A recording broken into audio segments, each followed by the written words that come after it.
As you could probably guess by the intro and what you're seeing here, I'm doing a tabletop on my Tokarev model TTC, which is the Romanian version of the Russians' TT-33.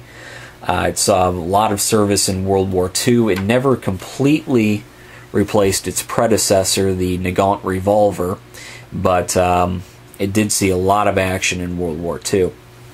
This gun was produced in Russia up till 1954 and was exported all over the place, but also made under contract in many different countries under different designations.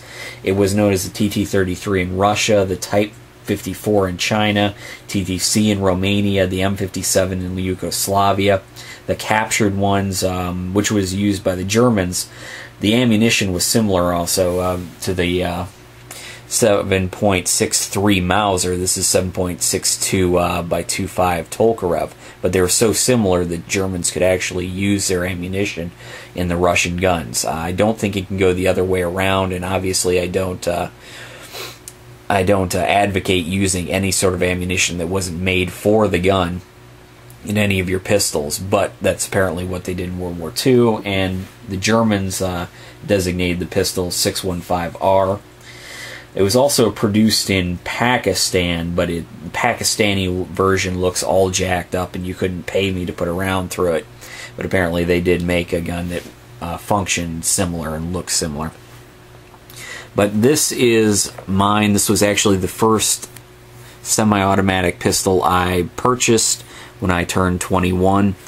It is similar to the FN model 1903 in looks, made by John, or designed by John Browning, but it actually functions similar to the model 1911 with its short stroke recoil system, or short recoil system, I believe it's called. So it's kind of a hybrid of the two. It's not a very accurate pistol. It's very rugged, but not very accurate. I would not recommend this pistol to new shooters or somebody who's looking for a self-defense firearm for a number of reasons, but one is accuracy. You can get a good group with these, but it's very difficult given the recoil and just the ergonomics of the gun. It does not feel good in your hand. It was not designed for that. But it is a neat little pistol for collectors. I highly recommend it, especially at the prices they're going for now. One problem you are going to run into is the ammunition. Now, you could buy this stuff for dirt cheap for a long time, even just a year and a half ago. But now it's getting scarce. It's getting hard to find. You can reload this without too much of a problem, but for everyday shooting, this gun's probably... The days of blasting rounds away at the range are probably over for this gun. The ammunition's just getting too hard to find for a good price. They are still making the ammunition, so it's not like you're going to not be able to find it. But they do not make hollow points for this. This round has a tendency to over-penetrate. In fact, if you go to boxoftruth.com, you can see the penetration of this round. It will blast straight through a Kevlar helmet, which is kind of neat, but bad for concealed carry or home defense.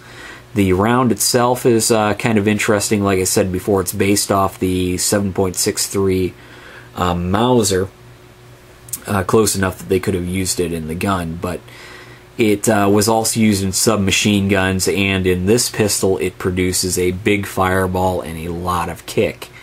Very fun at the range. You'll see some range footage in a second here. But just a neat pistol all around. Highly recommend buying one if you've got the money. You might not be able to take it to the range every day. You might not be able to find the ammunition. But for a collector, this is just an awesome gun. Very easy to disassemble. I'll show that now. Kind of hard to do reaching around my tripod. But you just take this pin, take the magazine, push the pin up.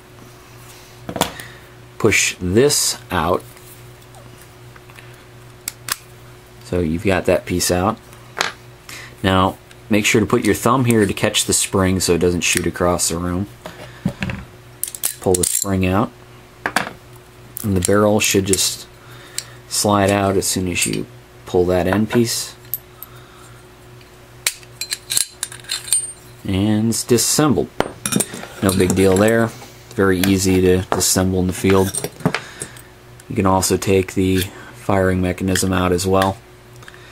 But very easy to disassemble and clean. Bore is pretty good on this one. But that's pretty much the video. If you're looking to get one of these, they're still fairly inexpensive. Like I said, highly recommend it. Goes great with your Nagant firearms. So, thanks for watching.